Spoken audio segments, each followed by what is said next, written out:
Cancer Holistic Guidance, Part 37. Dr. Dilip Gadgil, Pune. In the last segment, I spoke about the previous birth and its connections to the good or bad things we encounter in this life. These things could be in the form of diseases, happiness, or sadness. According to the Gita, the fruits you get are the rewards for your own actions. Sometimes we get the benefits, but sometimes there are losses. We don't quite understand why this is happening. When little children are diagnosed with cancer, this theory must be considered. Allow me to share my experience in this regard. A 4-year-old kid in Germany had bladder cancer since birth.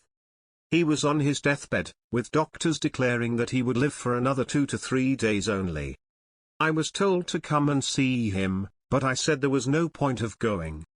Since they insisted, I reached their place and saw the kid. He had been complaining of pain from the waist to the foot.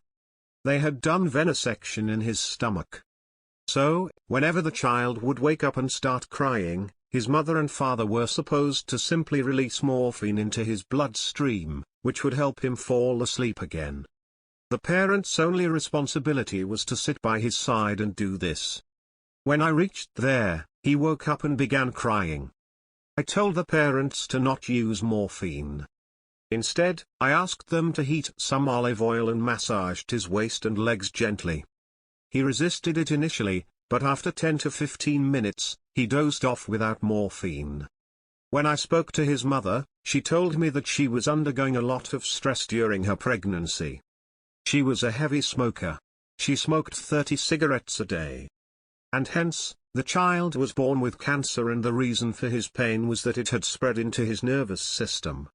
What was surprising to me was that this lady was pregnant again. When I met her, she was 7 months pregnant and was extremely stressed about this child.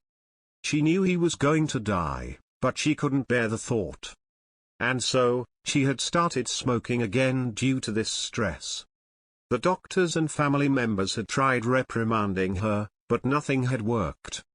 She couldn't see her own child in that state, so she smoked to deal with the stress.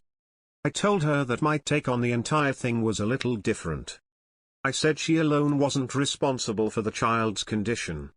She was taken aback by my reaction and wanted to know why I thought this way.